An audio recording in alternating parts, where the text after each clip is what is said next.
Good morning, everyone, and welcome. Good morning. My name is Dave Renzetti. I'll be your service weaver this morning, and we'll start out with the announcements.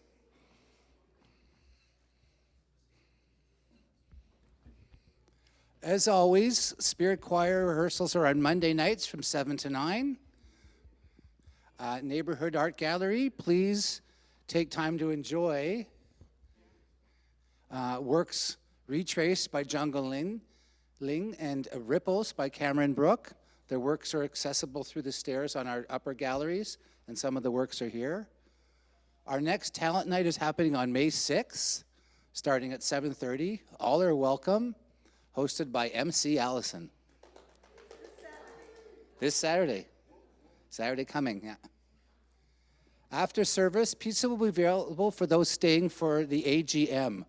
All are welcome to attend. Only in-person members are able to vote today.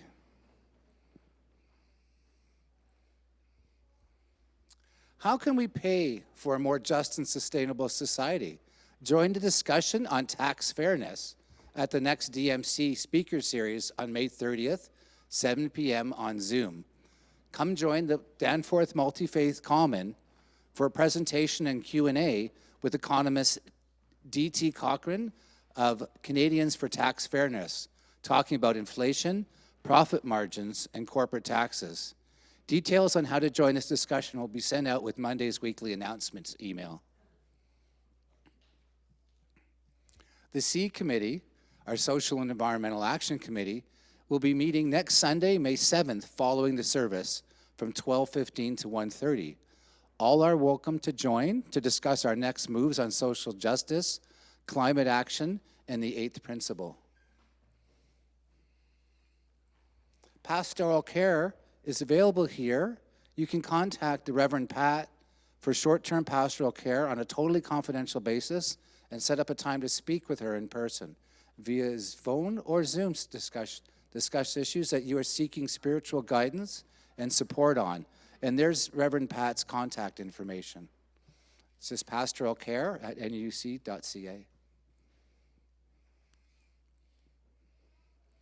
This week's question to the community: what are some of the ways that you can cultivate trust?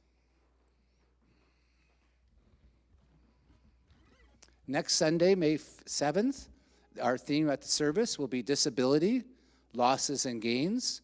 Kurt Thompson will be this service weaver, and Kurt Thomas will give the message, and the service weaver will be Chris Emmanuel, and we'll get music from the Spirit Band.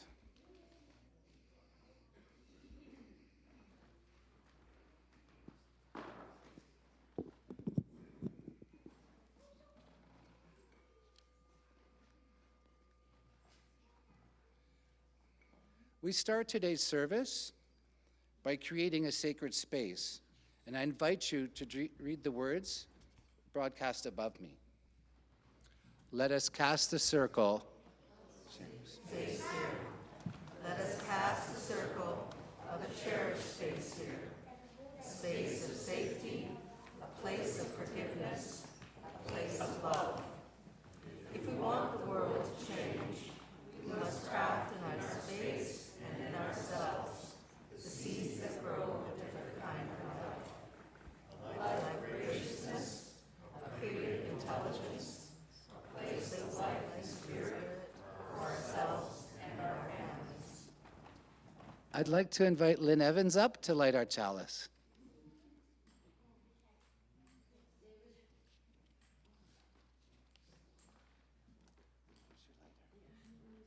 Oh, it's okay.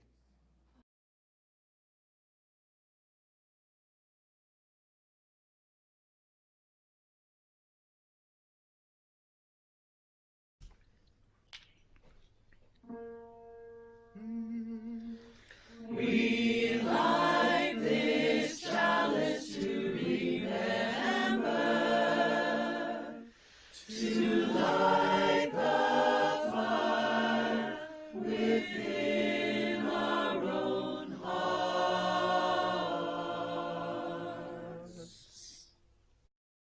By the Mormon Tabernacle Choir, eh? And Lynn will play a prelude for us.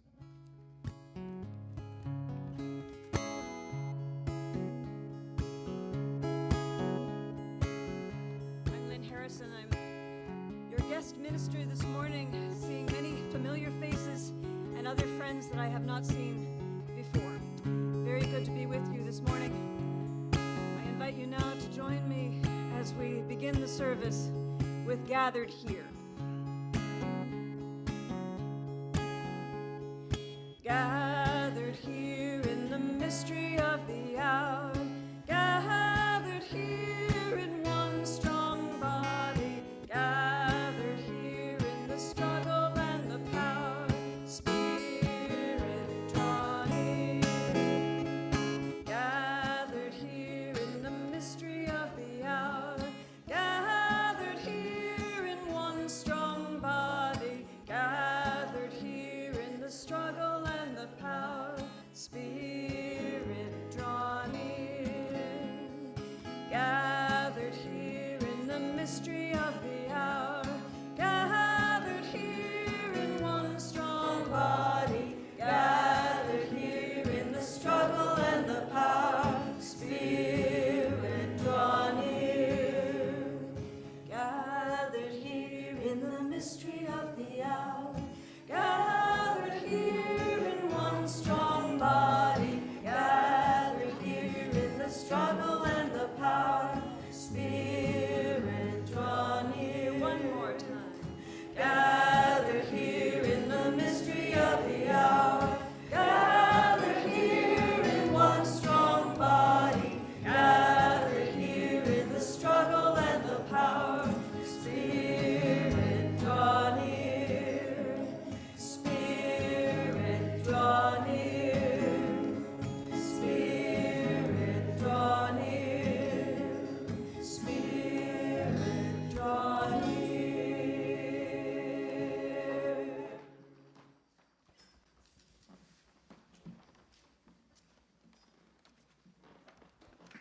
Thank you, Lynn. I start today by acknowledging that the Wendat, the Anishinaabeg Nation, the Haudenosaunee Confederacy, and the Mississaugas of the New Credit, together with other First Nations, Métis and Inuit, lived here before us and live here now. I offer my gratitude for our First Nations for their care for and teaching about our love for this world. Our music director is Suzanne Mazars, but she's on holiday today. Zoriah Getchell facilitates our children's program. We welcome the Reverend Lynn Harrison, who will be providing our music and our message. How many people can say that? Reese Rogers is working our soundboard, and Bruce Line is doing our Zoom hosting. We thank all of them very much. Our theme for August is trust. Today's theme specifically is thank you. Our theme for April is trust. Thanks, Kurt. Today's theme is growing towards trust. To my right is our altar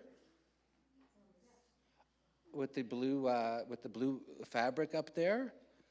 We encourage you to share in deepening the theme by bringing in objects that appeal to you and relate to the theme of the month. We store them away between services, and you'll get them back on the last day of the month, which is today.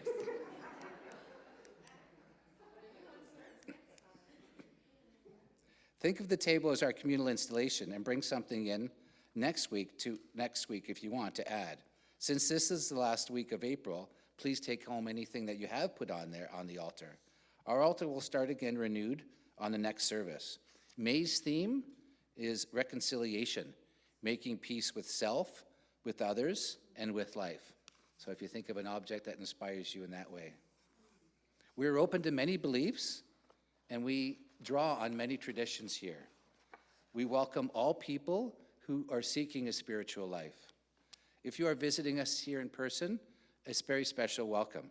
Stay during coffee time, and we'd be glad to engage you and tell you a little bit about what we are and ask a little bit about where you're coming from. Our services do vary a lot week to week, so we ask, try 2 or 3 of them to actually get a flavor of who we are. We have a mission here at Neighborhood. Our mission is to empower spiritual growth and shared action for the care of our world. Instead of a spiritual reading today, I thought I would give us a little bit of actionable information, kind of cut right to the moral. This is a list that was prepared by the American Psychological Association, 10 ways to build trust. Be true to your word. Honor your commitments. Trust is built gradually. Take small steps.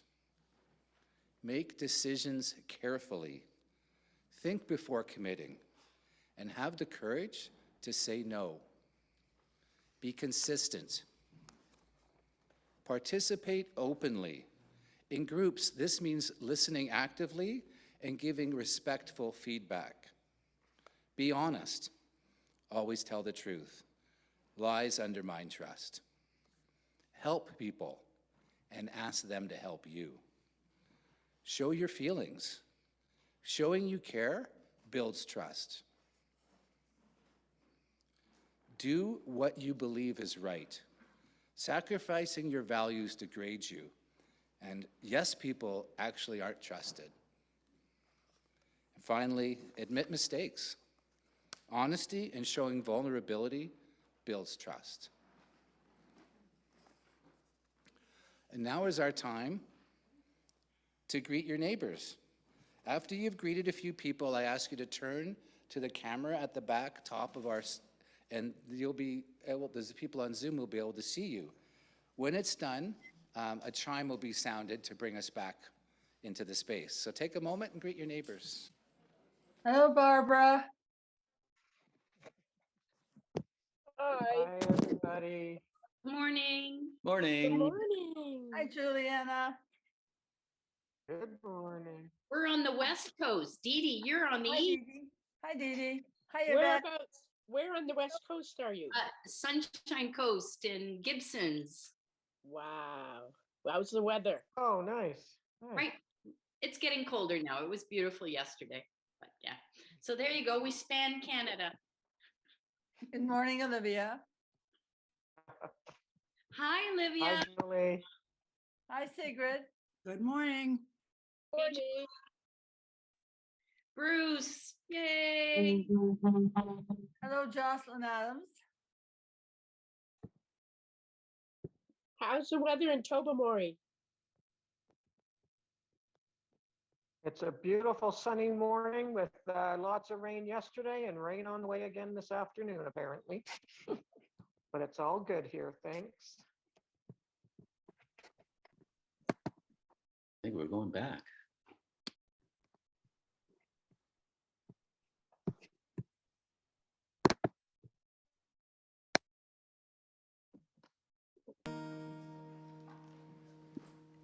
So this is a simple song that I believe you know. It was, the first verse was written by my good friend, also a minister, Wendy Luella Perkins. And then a new verse was added by someone, I don't even know who it was. But this is the wonderful thing about folk style songs, that they often get added to. And so, and in creative places like this, that sometimes happens. So let's all join in, "Oh, we give thanks for this precious day." Oh, we give thanks. Yes, rise as you're able, rise in body or spirit. Oh, we give thanks for this special day, for those gathered here, those far away, for the times we share with love and care. Oh, there we go. Oh, we give thanks for this precious day. I'm going to make it easier for everybody to sing.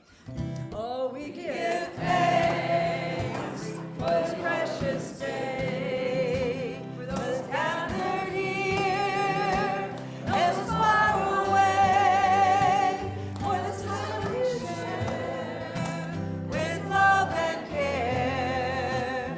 Oh, we give thanks for this precious day. Now the second verse. Oh, we give thanks for the old and young,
Good morning, everyone. I'm going to invite all of the young and young at heart down to the front because it's time for our Time for All Ages. Oh, almost there. Before we get started, I wanted to thank Rev. Lynn Harrison for coming today to help us with our music and to talk about growing toward trust. Thank you. So, not everyone was here over the holidays, but at our winter service, we did a movement exercise here for our Time for All Ages. It was based on becoming sunflowers and finding the sun.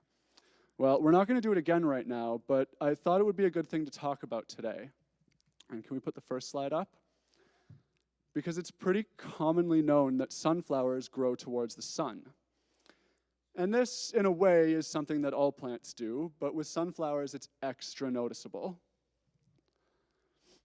It's also pretty well known that sunflowers grow and face towards the sun because it feeds them. It gives them the nutrients that they need to live. And because of that, I feel like sunflowers trust the sun. Even sometimes they'll go out of their way to change how they grow in order to find the sun. Can we show the next slide, please? And look at this sunflower. It bent itself sideways and started growing horizontally in order to try and find the sun, trusting that the warmth of the sun is coming from this new direction. Isn't that intense? And you know, us humans, we tend to do that too. We find people or animals or activities or something that feeds us, that makes us feel like ourselves. And like sunflowers to the sun, we tend to grow towards and with the things that we trust. It can take a long time for us to find our sun. And like this sunflower, we will bend and stretch ourselves in all sorts of ways to find it. And like when this sunflower finds the sun, it's worth all that time and trust. Can we see the next slide, please? Because when we find our sun, it feels warm inside. When we trust our sun, whoever or whatever it is, and let it help us, feed us, and nurture us to grow, we grow strong, and we shine as beautifully as these sunflowers behind me. So I want to encourage you all, even when things get hard, and they will definitely get hard, I encourage you to keep trying. Find that new way to grow, to point yourself at your sun from any angle you can. Because when you do, when you find your sun and trust it, and you grow towards it, you will shine. And I can't wait to see it. For now, should we head back to our program room? Children grow in spirit. Children grow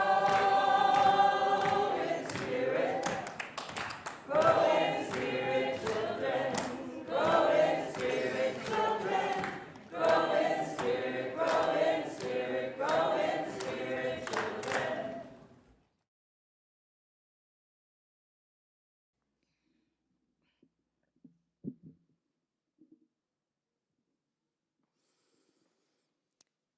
It is good to be back at Neighborhood today.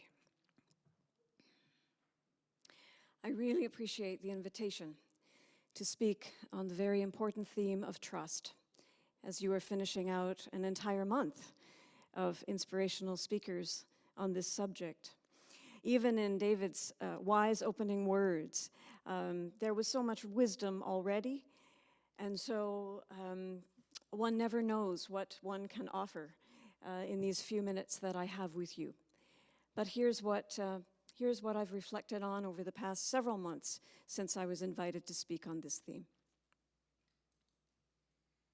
I was asked to offer a few reflections on trust from the Unitarian Universalist perspective. So in this talk, I will draw from the perennial tradition of wisdom that runs through all of our UU sources, as well as the Judeo-Christian heritage from which our modern UU faith is drawn. Virtually all of the current 8 principles of the Canadian Unitarian Council can be viewed in the light of trust. Our current principles, which of course are always being reviewed and may change, are the inherent worth and dignity of every person, justice, equity, and compassion in human relations. I know you know these. They're always good to hear again. Acceptance of one another and encouragement to spiritual growth in our congregations. a free and responsible search for truth and meaning. The right of conscience and the use of the democratic process within our congregations and in society at large. And I know this is particularly on your mind today as you are having your AGM immediately after this service today. The goal of world community with peace, liberty, and justice for all. Respect for the interdependent web of all existence of which we are a part. And the most recent 8th principle, adopted recently by the Canadian Unitarian Council, individual and communal action that accountably dismantles racism and systemic barriers to full inclusion in ourselves and in our institutions.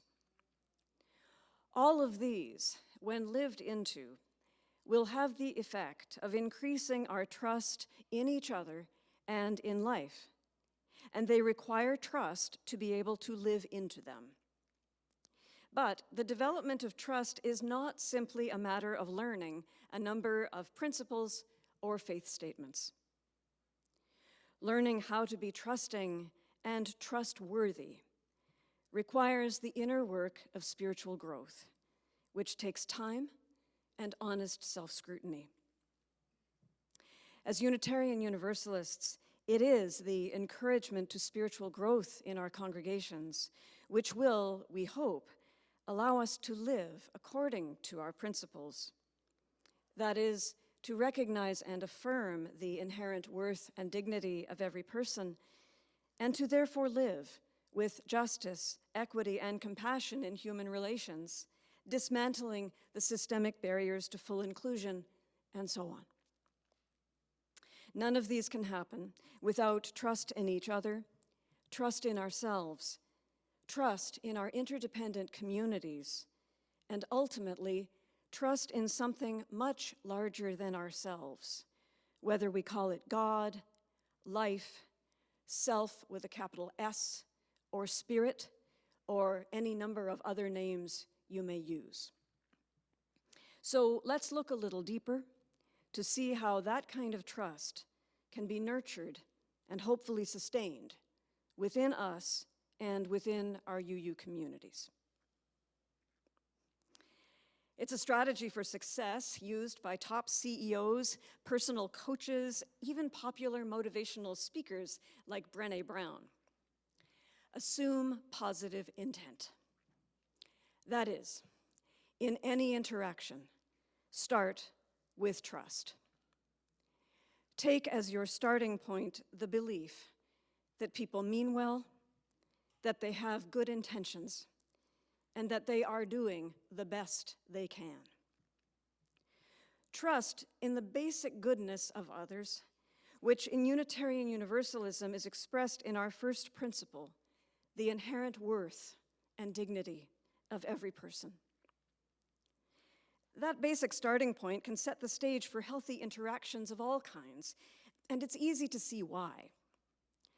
When people mistrust one another, when we are suspicious or even fearful of each other, not recognizing each other's inherent goodness, we often take up a defensive posture that puts up barriers, preventing us from hearing what the other person is trying to say.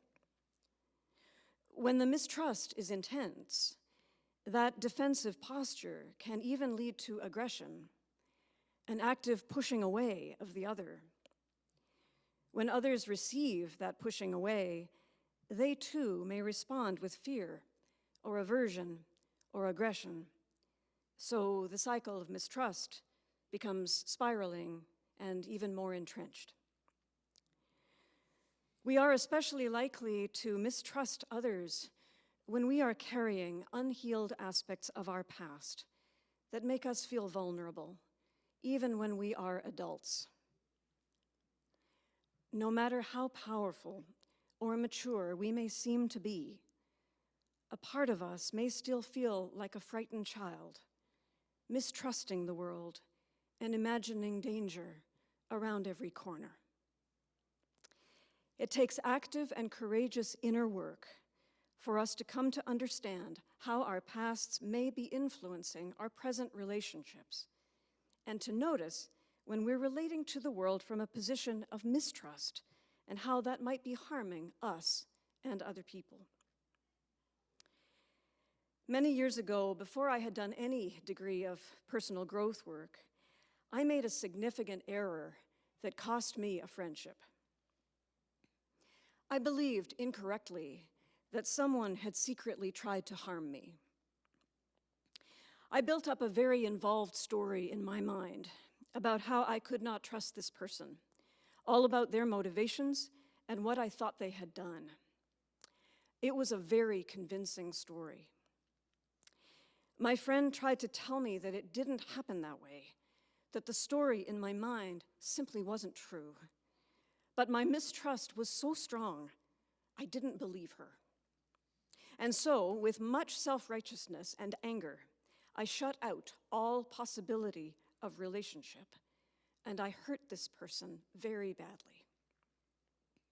Years later, I came to realize that the real villain in the story was the one I had made up in my mind, and that I had been terribly wrong. I am still ashamed of the way I behaved. But it helps me hold compassion for those who find themselves in the grip of a similar story, especially when that story has a character in it that looks quite a lot like me. You see, we live our lives thinking that we are in control and that we completely understand the motivations behind our actions. But in fact, each of us is deeply influenced by our unconscious drives, that is, aspects of ourselves deep below our conscious awareness. The unconscious aspects of ourselves often come up in challenging ways, ways that can undermine trust. We call them shadow projections. The aspects of ourselves we have neither recognized nor accepted, let alone integrated, those that we are unaware of in our conscious minds. You may have heard the phrase, you spot it, you got it. Yep, maybe, no, yes.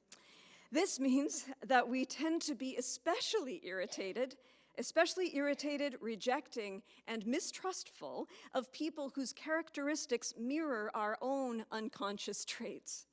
That is, aspects of ourselves we haven't fully acknowledged or explored. The psychologist Carl Jung helped people understand that aspect of psychology in modern times. He said, projections change the world into the replica of one's unknown face. Projections change the world into the replica of one's unknown face. Projection is now thought to be among the most important teachings that Jung brought to the world. Many of them we're so familiar with, like extroversion and introversion, and synchronicity and so on. But even with those and how important they are, it's now thought that the concept of projection could be the most valuable for us. Until we bring the unknown face of ourselves into consciousness, we will project it onto other people and groups and organizations. It's been said that all wars are a result of projection, and I believe that is true. When we demonize, and on the flip side, idolize anyone, we are called to ask ourselves, what in that person is revealing something of myself that I need to become aware of? This is not easy to do because it challenges our sense of ourselves. It calls us toward change, expansion, and transformation, which sounds lovely, but is actually really uncomfortable. It's really hard, and I don't need to tell you that. I know that all of you know this. When we consider how much our unconscious fears and attitudes are driving us, not to mention the many ways that we have felt vulnerable and hurt in our lives, it's not surprising that we might operate with a certain level of mistrust. That is completely natural. And of course, at times, mistrust is necessary if we are to be safe and well in this world. We can carry mistrust in a healthy way when we understand its purpose and when we know where it's coming from. We can prevent mistrust from becoming toxic suspicion when we consciously choose to assume good intentions in our interaction with others, especially when we notice that our first reaction may be to do just the opposite. And what happens when trust has been broken or damaged? What happens when someone has done something to us, or we believe that they have, that has hurt us or harmed us in some way? What happens when people don't live up to the expectations that we have for them? When they don't meet what we believe are their commitments to us? These things happen all the time. And of course, it works both ways. Other people let us down and disappoint us, and we let others down and disappoint them too. This is true for all of us, no matter how well-intentioned we are, what position of trust we may hold, or what lofty principles we may affirm. There are times when we will not do what we say we will, when we will not do the good that we intend, and we may not know why we don't. There may be times, there will be, when we don't live up to the hopes and the expectations that others have for us and that we have for ourselves. When a disappointment occurs in a human relationship, the way we can respond will make all the difference between creating more mistrust or restoring the trust that we all long for.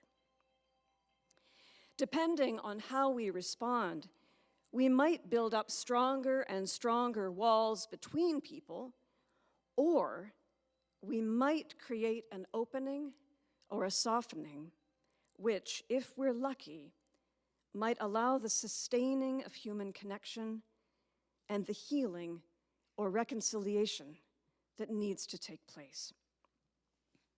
That opening or softening can happen when we notice our mistrust and when we turn it around and ask, what is going on right now within me? What is coming up for me in this very difficult situation? And how am I called to respond in the most peaceful and compassionate way?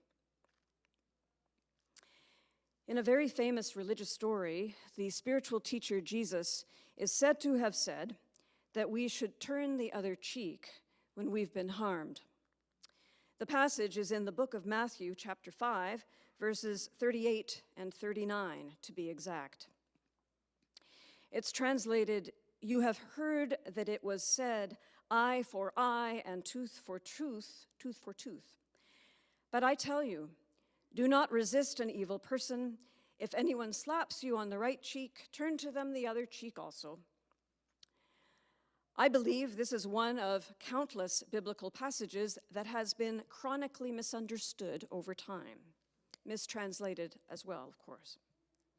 However, when we look at the story symbolically rather than literally, it may not mean that we shouldn't stand up for ourselves, that we should simply be victims. It could be suggesting instead that the way to create relationship is not to respond out of fear and mistrust, but rather try to engage with openness and curiosity. That is, try not to respond in a way that creates more anger and mistrust, but try to practice a generosity of spirit, and above all, try to stay in relationship, if that is possible. Another very useful passage from the Christian Gospels is the one about removing the plank in your own eye before pointing out the speck in your neighbor's. It's Matthew chapter 7, verse 3. "Why do you look at the speck of sawdust in your brother's eye and pay no attention to the plank in your own eye?" You'll have recognized right away that this is an ancient example of what is now called shadow work. You spot it, you got it. You spot the speck, you got the plank. As an aside, although Unitarian Universalists have rejected a lot of many religious texts over the years, it is helpful to remember that the intent of many of them was to provide guidance on how to live, because living is difficult. How to stay in relationship, because staying in relationship is difficult. Unfortunately, perhaps, no text, whether ancient or modern, can provide all the answers. Ultimately, there is no substitute for the honest and courageous work of spiritual growth, which takes place both personally and in community. In the midst of any challenging situation, we can try to tune in to the inner witness, the peaceful observer, or the divine within, who might ask, what is going on with me that I feel so mistrusting in this situation? Might I be caught in a story that is not true? Could I be curious and ask for more information that might transform my mistrustful story? Might I be projecting my shadow onto this person? Is there some aspect of myself that I have rejected that is leading me to reject the person in front of me? Do I have the courage to open up to the mystery of the other, which is to say, another viewpoint, even when the other is acting in a way that I find unexpected, bewildering, disappointing, or even hurtful? It is worth remembering what the spiritual teacher Richard Rohr said, that every viewpoint is a view from a point. Am I willing to risk opening up to a different viewpoint that might change mine? A viewpoint that might change me? Am I willing to trust in the good of the other, even in the midst of conflict? This is the work of what theologian Martin Buber called the I and thou, the work of deep relationship that honors our shared humanity no matter what. It is the essence of the Namaste blessing, the recognition of the divine within both you and me, and the sacred connection that is unbreakable between us. It is the holy and sacred assumption of the inherently worthy. It is trusting in good. This is what inner work and spiritual growth is all about. And without this commitment to the holy good, and indeed the whole that is good, we can be sure we will fall back into old patterns that prevent us from being the people that we want to be. We will find ourselves acting out of fear, mistrust, dishonesty, competition, selfishness, and the list goes on and on and on. We will find ourselves acting in ways that destroy rather than create loving relationship. Indeed, it has been said that there are only two states of being, love and fear. In every situation, we can ask ourselves, in this moment, am I acting out of love or am I acting out of fear? Am I acting in a way that expands me or that diminishes me? Guaranteed, we will find ourselves acting out of fear and in ways that diminish us a whole lot in our lives, even when we are reasonably mature and self-aware. We are human, after all, and we will be human for the rest of our lives. But there is good news. When we find ourselves in stressful situations, when our impulse to act defensively or aggressively starts to kick in because we feel mistrustful of others, perhaps we can learn to pause, breathe into our heart, affirm the inherent worth of the other's point of view, and refrain from acting in a way that causes harm. As we grow very gradually into wisdom and into insight, we might become a little bit more skillful at maintaining trust and restoring it when it has been lost. May it be so. Blessings and amen. Now, you've already heard the question that's been put to you, and it's, of course, large and something to sit with. And it's a question that will come up differently, or answers will come up differently, depending on the situation that you're in. But I'm wondering, after that reflection, if you have any reflections today on ways that you can cultivate trust in your life. I'm going to let you do this.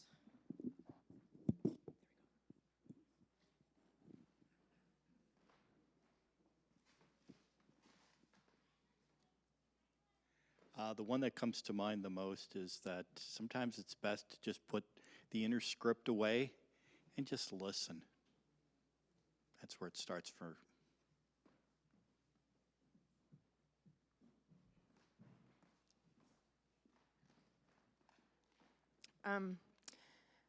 One of my favorites is, along with the open listening, is being as direct and honest when you communicate with others as you can, so you show that you can trust yourself to say what you need to say in love for yourself, and others can grow to trust that you will be honest and direct, and then hopefully they will do the same.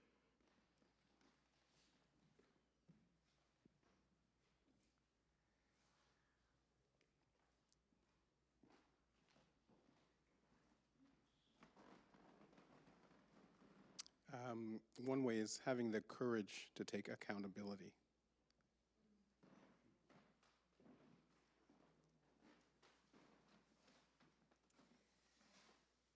I think if you fall off the wagon, that the level of self-forgiveness, that is a kind of courage that really changes a person and then the relationship.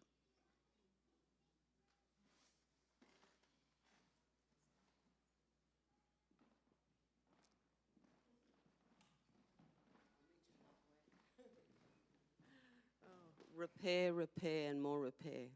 So we're all going to drop the ball, but how we pick it back up is the most salient piece. Last one. I think the courage to give others a second chance.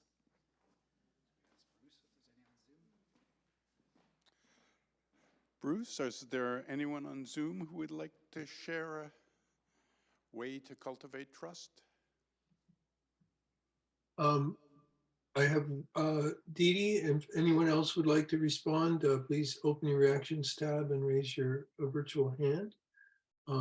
Dee Dee, go ahead.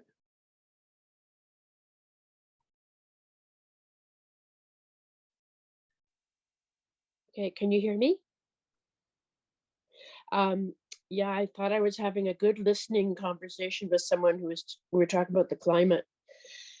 And the next time we talked, he said, "You called me a climate denier." And it was that microaggression, my word that I used, that he remembered from our conversation. And so to try not to use words like that when I'm listening.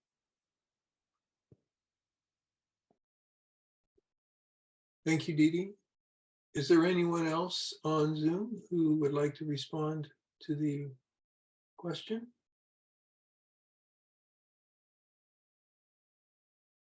Okay, that seems to be everyone on Zoom. Thank you, everyone, for those contributions. Now is the time for our offertory. I would ask if the greeters could take the baskets and do a circulation. Sharing of ourselves is part of every faith. Volunteer efforts are essential, but salaries still need to be paid, programs need to be funded, rent needs to be paid. The greeters will pass the baskets for those of you who choose to make a contribution. Members of neighborhood contribute in quite a number of ways. Some people with post-dated checks, some people with offerings in the basket when they're here. E-transfers and automatic withdrawals are set up by others. If you are online, please use the link that will be displayed on the screen in front of you, and that leads you straight to our donations page of our website. In all ways, I ask you to be generous.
If you have found love here, if you have found acceptance here, if you have known kindred spirits here, let this offering be a token of gratitude for our common good as we build the good life.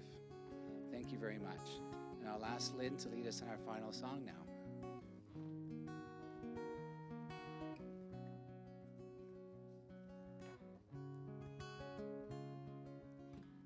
Just want to thank you all for the reflections that you offered after the message. All of the comments that were offered added considerably to my words, so thank you so much for being part of this. And I invite you to sing along with this, which is an original song. The lyrics will come up there, and I'll just move this so that you can hear me a little bit. There we go. Everybody look, actually, yes, please rise as you are able. I'm still getting the routine. Everybody looks like somebody I know. The older that I get, the wiser that I grow. Everywhere I look and anywhere I go, everybody looks like somebody I know.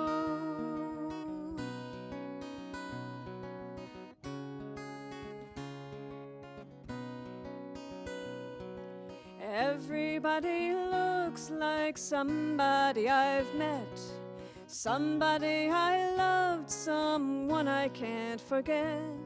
Shining in my sunrise until my sunset, everybody looks like somebody I've met.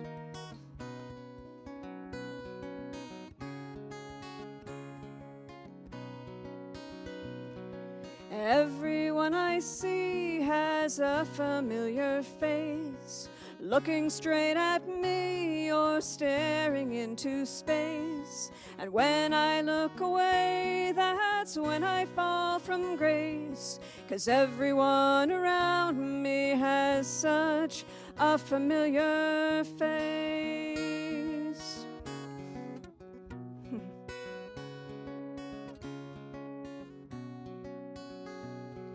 And everybody looks a little bit like you. Look into their eyes, you'll tell me that it's true. What you recognize, it's gonna see you through. 'Cause everybody looks a little and a lot like you.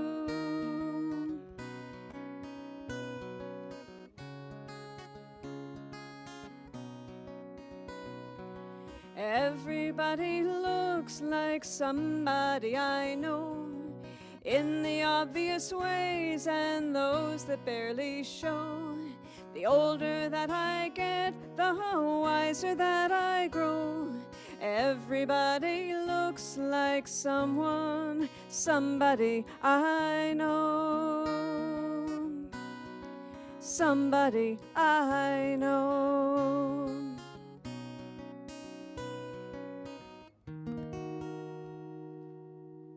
Thank you all for singing. Thank you.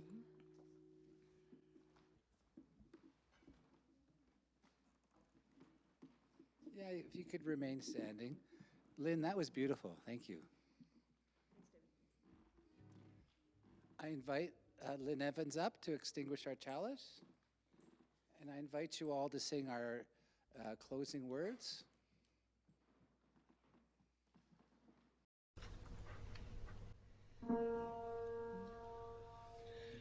Although our chalice has been darkened, we hold the fire within our own hearts.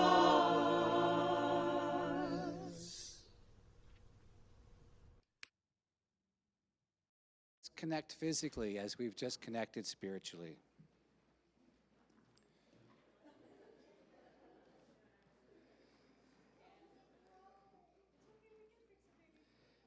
Today, I leave you with these words from Ernest Hemingway. The best way to find out if you can trust someone is to trust them.